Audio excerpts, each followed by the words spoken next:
ನಮಸ್ಕಾರ ಎಲ್ಲರಿಗೂ. ಯಾರೆಲ್ಲ ನಮ್ಮ ಶಾಸ್ತ್ರ ಸಿದ್ಧಾಂತ ಜ್ಯೋತಿಷ್ಯಾಲಯವನ್ನು ನೋಡ್ತಾ ಇದ್ದೀರಾ, ಸಬ್ಸ್ಕ್ರೈಬ್ ಮಾಡ್ತಾ ಇದ್ದೀರಾ, ಶೇರ್ ಮಾಡ್ತಾ ಇದ್ದೀರಾ, ತಮಗೆಲ್ಲ ವಂದಿಸುತ್ತಾ ಇವತ್ತಿನ ಸಂಚಿಕೆಯಲ್ಲಿ ನಾವು ಪೂರ್ವ ದಿಕ್ಕು ಇದು ಯಾವ ರಾಶಿಯವರಿಗೆ ಆಗಿಬರುತ್ತೆ ಚೆನ್ನಾಗಿ, ಯಾವ ರಾಶಿಯವರು ಈ ದಿಕ್ಕಿನಲ್ಲಿ ಮನೆಯನ್ನು ಕಟ್ಕೊಂಡ್ರೆ ತುಂಬ ಅತ್ಯುತ್ತಮ ಅಂತ ಹೇಳ್ತೀವಲ್ಲ, ಅದು ಯಾವ ರಾಶಿಗೆ ಅನುಕೂಲ ಆಗುತ್ತೆ ಅನ್ನೋದ್ರ ಬಗ್ಗೆ ನಾವು ಇವತ್ತು ನೋಡ್ತಾ ಹೋಗೋಣ. ಅದಕ್ಕಿಂತ ಮೊದಲು ನಾವು ನನ್ನ ಕುಲದೇವತೆಯಾದಂತಹ ಲಕ್ಷ್ಮೀ ರಂಗನಾಥ ಸ್ವಾಮಿ, ಗವಿ ರಂಗನಾಥ ಸ್ವಾಮಿ, ಗುಂಡಪ್ಪ ಸ್ವಾಮಿಯ ಪಾದಾರವಿಂದಗಳಲ್ಲಿ ನಮಸ್ಕರಿಸುತ್ತಾ ಇವತ್ತಿನ ಈ ಸಂಚಿಕೆಯಲ್ಲಿ ನೋಡೋಣ. ನೋಡಿ, ನಮಗೆ ಯಾವುದೇ ಒಂದು ವಿಷಯಕ್ಕೆ ಹೋದರೂ, ಯಾವುದೇ ಒಂದು ಸಂದರ್ಭ ತಗೊಂಡ್ರೂ ಮನೆಯಲ್ಲಿ ಏನೋ ತೊಂದರೆ ಆಗ್ತಾ ಇದೆ, ಮನೆಯಲ್ಲಿ ಏನೋ ಸರಿ ಇಲ್ಲ, ನಮಗೆ ಯಾರ್ದೋ ಜನಗಳ ದೃಷ್ಟಿ ಬಂದಿದೆ, ನಮಗೇನೋ ತೊಂದರೆ ಆಗ್ತಾ ಇದೆ ಅಂದಾಗೆಲ್ಲ ವಾಸ್ತು ತೊಂದರೆ ಇದೆ ಅನ್ನೋದನ್ನು ನಾವು ಫಸ್ಟ್ ತಗೊಬರ್ತೀವಿ. ಅದನ್ನೇನು ಮಾಡ್ತೀವಿ, ಎಲ್ಲರಿಗೂ ಹೋಗಿ ನಮ್ಮ ಮನೆ ವಾಸ್ತು ಚೆನ್ನಾಗಿದೆಯಾ ನೋಡಿ, ನಮ್ಮ ವಾಸ್ತು ಚೆನ್ನಾಗಿದೆಯಾ ನೋಡಿ ಅಂತ ಎಲ್ಲ ಜ್ಯೋತಿಷರಿಗೆ ತೋರಿಸ್ತೀರಾ.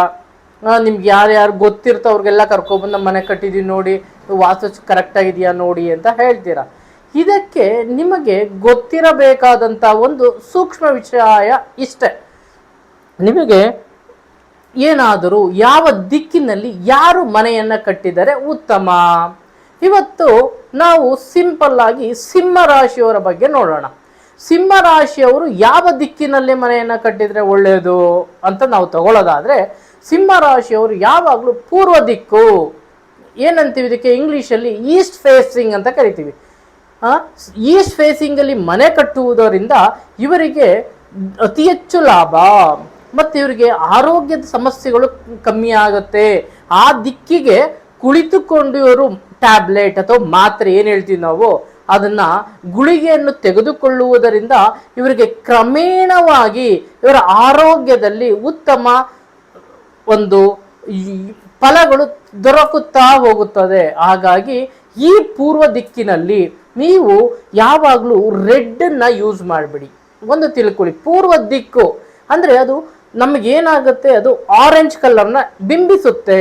ಪೂರ್ವ ನೋಡಿ, ಸೂರ್ಯ ಉದಯಿಸುವುದು ಲೈಟ್ ಎಲ್ಲೋ ಇಂದ ನೋಡಿ, ಆರೆಂಜಿಂದ ಲೈಟ್ ಎಲ್ಲೋ ಬಂದು ಎಲ್ಲೋ ಮತ್ತೆ ಈ ಬಿಸಿಲಿನ ತಾಪ ಹೆಚ್ಚಾದಂಗೆ ಏನಾಗುತ್ತೆ ಹೇಳಿ, ಅದು ಎಲ್ಲೋಗೆ ಟರ್ನ್ ಆಗುತ್ತೆ. ಅದಕ್ಕೆ ಮೇನ್ ಬೇಸಿಕ್ ಬಂದ್ಬಿಟ್ಟು ಆರೆಂಜ್ ಕಲರ್ ಇರುತ್ತೆ. ಹಾಗಾಗಿ ಅತಿ ಹೆಚ್ಚು ಆರೆಂಜನ್ನು ಯೂಸ್ ಮಾಡಿ, ಅಥವಾ ರೆಡ್ಡನ್ನು ಯೂಸ್ ಮಾಡಲೇಬೇಡಿ ದಯವಿಟ್ಟು ಈ ಡೈರೆಕ್ಷನಲ್ಲಿದ್ದಾಗ. ಹಾಗೂ ಅದರ ಜೊತೆಗೆ ನೋಡಿ, ಇದು ಪೂರ್ವ ದಿಕ್ಕಿದೆಯಲ್ಲ, ಎಲ್ಲ ದಿಕ್ಕುಗಳ ಥರ ಅಲ್ಲ ತಿಳ್ಕೊಳ್ಳಿ. ಪೂರ್ವ ಮತ್ತು ಈಶಾನ್ಯ ಇದು ಮಧ್ಯಭಾಗದಲ್ಲಿ ಬರಬೇಕು ಯಾವಾಗಲೂ ಡೋರು. ಪೂರ್ವ ಅಂದರೆ ಡೈರೆಕ್ಟ್ ಪೂರ್ವ ಬರಬಾರ್ದು, ಇಲ್ಲಾಂದರೆ ಡೈರೆಕ್ಟ್ ಈಶಾನ್ಯ ಹೋಗಬೇಡಿ. ಈಶಾನ್ಯ ಮತ್ತು ಪೂರ್ವ ಮಧ್ಯಭಾಗ ಅಂದರೆ ಅಟ್ಲೀಸ್ಟ್ 3 ಅಡಿನ ಬಿಟ್ಟು ನೀವು ಬಾಗಿಲನ್ನು ಮಾಡಿ. ಅಟ್ಲೀಸ್ಟ್ 3 ಅಡಿ ಅಥವಾ 3 ನಿಮ್ಗೇನಂತೀವಿ 3 ಫೀಟನ್ನು ಬಿಟ್ಟು ನೀವು ಮೇನ್ ಡೋರ್ನ ಇಟ್ಟಿದ್ದೇ ಆದರೆ ನಿಮಗೆ ಅತಿ ಹೆಚ್ಚು ಲಾಭಗಳು ಸಿಗುತ್ತೆ.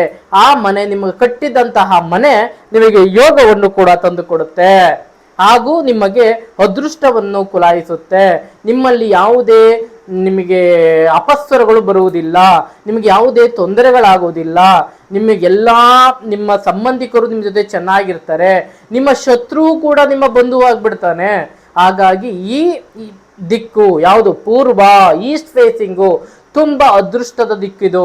ಇದು ಯಾಕೆ ಅಂದರೆ ಈಶಾನ್ಯ ಮತ್ತು ಪೂರ್ವ ಇದು ಮಧ್ಯಭಾಗ ಇದೆಯಲ್ಲ, ತುಂಬ ಅದೃಷ್ಟ. ಇದಕ್ಕೆ ಬೇರೆ ನೀವು ಏನು ಯೋಚನೆ ಮಾಡಬೇಕಿಲ್ಲ. ಮನೆ ಕಟ್ಟೋದು ಹೆಂಗಾರೇ ಇರಲಿ, ಈ ದಿಕ್ಕಲ್ಲಿ ಮನೆ ಕಟ್ಟಿದ್ರೆ ಯಶಸ್ಸು ತಿಳ್ಕೊಂಬಿಡಿ, ನಿಮಗೆ ಕಟ್ಟಿಟ್ಟ ಬುತ್ತಿ ಇದು ನಿಮಗೆ. ಹಾಗಾಗಿ ಈಶಾನ್ಯ ದಿಕ್ಕಿನಲ್ಲಿ ನಾವೇನಂತ ಹೇಳಿದ್ದೆ ಹೋದ ಸಂಚಿಕೆಯಲ್ಲಿ, ಈಶಾನ್ಯ ದಿಕ್ಕಿಗೆ ನೀವು ದೇವರ ಕೋಣೆ ಇಟ್ಟರು ಕೂಡ ಯಶಸ್ಸಿದೆ ಅಂತ ಹೇಳಿದ್ದೆ. ಅದೇ ಥರನಾಗಿ ಲಿಯೋ ಅಂದರೆ ನಾವೇಂತೀವಿ ಸೂರ್ಯ ಅಧಿಪತಿಯಲ್ಲಿ, ಎಲ್ಲಿ ಸಿಂಹ ಸೂರ್ಯ ಅಧಿಪತಿ, ಸೂರ್ಯ ಎಲ್ಲಿದ್ದಾನೆ ಈಶಾನ್ಯ ಮತ್ತು ಪೂರ್ವ ದಿಕ್ಕಿಗೆ ಸೂರ್ಯ ಬರ್ತಾನೆ. ಸೂರ್ಯ ಉದಯಿಸೋದೇ ಪೂರ್ವ ದಿಕ್ಕಿನಿಂದ. ಹಾಗಾಗಿ ಈ ದಿಕ್ಕಿನಲ್ಲಿ ನೀವು ಒಂದು 3 ಫೀಟನ್ನು ಬಿಟ್ಟು ಮನೆಯನ್ನು ನೀವು ಕಟ್ಟಿದ್ದೆ, ಮೇನ್ ಡೋರ್ ಮನೆ ಅಂದರೆ ಮನೆ ನೀವು ತಗೊಂಡಿದ್ರ ಮೇನ್ ಡೋರ್ 3 ಅಡಿ ಬಿಟ್ಟು ನೀವು ಮೇನ್ ಡೋರ್ನ ಕೂರಿಸಿದ್ರಿಂದ ನಿಮಗೆ ಅತಿ ಹೆಚ್ಚು ಲಾಭಗಳು ಸಿಗುತ್ತೆ ಹಾಗೂ ಹೊಂದಾಣಿಕೆ ತುಂಬ ಚೆನ್ನಾಗಿರುತ್ತೆ. ಮನೆ ಮುಂಭಾಗದಲ್ಲಿ ನೀವು ಆರೆಂಜನ್ನು ಹಾಕಬಹುದು, ಇಲ್ಲಾಂದ್ರೆ ಸೂರ್ಯನ ಒಂದು ನಕ್ಷೆ, ಸೂರ್ಯ ಉದಯಿಸ್ತಾ ಇರ್ತಕ್ಕಂಥ ಒಂದು ನಕ್ಷೆನ ಹಾಕಬಹುದು. ಅದು ಕೂಡ ನಿಮಗೆ ಪಾಸಿಟಿವ್ ವೈಬ್ರೇಷನ್ನ ಕೊಡುತ್ತೆ. ನೆಗೆಟಿವ್ ವೈಬ್ರೇಷನ್ ಇರೋದೇ ಇಲ್ಲ ಈ ಮನೆಯಲ್ಲಿ, ಅಷ್ಟು ಚೆನ್ನಾಗಿರುತ್ತೆ. ಮತ್ತೆ ಆ ಕಡೆ ಈ ಕಡೆ ವಿಂಡೋಗಳಿರುತ್ತಲ್ಲ ಒಂದೇ ಸಮನಾಗಿರ್ಲಿ. ಒಂದ್ ಕಡೆ ವಿಂಡೋ ಚಿಕ್ಕದಾಗಿರೋದು, ಇನ್ನೊಂದು ಕಡೆ ವಿಂಡೋ ದೊಡ್ಡದಾಗಿರೋದು ಚೆನ್ನಾಗಿರಲ್ಲ. ಅದು ಮನೆಗೆ ಎರಡೂ ವಿಂಡೋ ಒಂದೇ ಅಳತೆಯಲ್ಲಿರಬೇಕು, ಒಂದೇ ಹೈಟು ಫಿಟ್ಟು, ಹೈಟು ಮತ್ತೆ ವಿಡ್ತು ಏನ್ ಹೇಳ್ತೀವಿ, ಅಗಲ ಮತ್ತೆ ಉದ್ದ ಎರಡೂ ಕೂಡ ಒಂದೇ ಸೈಜಲ್ಲಿರಲಿ, ದೊಡ್ಡದಾಗಿರ್ಲಿ, ಮನೆಗೆ ಬೆಳಕು ಚೆನ್ನಾಗಿ ಬರಲಿ. ಆಗ ನಿಮ್ಮ ಮನೆ ಇನ್ನೂ ತುಂಬಾ ಚೆನ್ನಾಗಿರುತ್ತದೆ. ಆ ಮೇನ್ ಡೋರ್ ಮುಂಭಾಗದಲ್ಲಿ ತುಳಸಿ ಕಟ್ಟೆಯನ್ನು ಇಡಿಸಿ, ಅದಕ್ಕೆ ನಿಮಗೆ ಏನು ಬೇಕು ಅಂದರೆ ಮುಂಭಾಗದಲ್ಲಿ ನೀವು ಒಂದು ಗಿಡ, ಈಗ ನಿಮಗೆ ಬಿದ್ರು ಗಿಡ ಕೇಳಿದ್ದೀರಾ, ಬಿದ್ರು ಅದು ಒಟ್ಟಿಗೆ ಇರುತ್ತೆ ನೋಡಿ, ಅದು ಚಿಕ್ಕದಾಗಿ ಬರುತ್ತೆ, ಮನೆ ಶೋಕೇಸ್ಗೂ ಇಡ್ತಾರೆ. ಬಿದ್ರು ಗಿಡ ಒಂದು 10, 15, 20 ಒಟ್ಟಿಗೆ ಬಿದ್ರು ಜೊತೆಲಿರುವಂಥದ್ದು, ಹೊಂದಾಣಿಕೆಯಲ್ಲಿ ಇರತಕ್ಕಂಥ ಬಿದ್ರು ಬರುತ್ತೆ. ಆ ಬಿದ್ರನ್ನ ನೀವು ಇಟ್ಟರು ಕೂಡ ತುಂಬ ಯಶಸ್ಸಿರುತ್ತೆ, ತುಂಬ ನಿಮಗೆ ಧನಲಾಭಗಳು ಬರುತ್ತೆ, ಆ ಮನೆಗೆ ತುಂಬ ಯಶಸ್ಸನ್ನು ಕಾಣ್ತೀರಾ ಅಂತ ಹೇಳ್ತಾ ಇವತ್ತಿನ ಈ ಸಂಚಿಕೆಯನ್ನು ಮುಗಿಸ್ತಾ ಇದ್ದೀನಿ. ನಮಸ್ಕಾರ ಎಲ್ಲರಿಗೂ.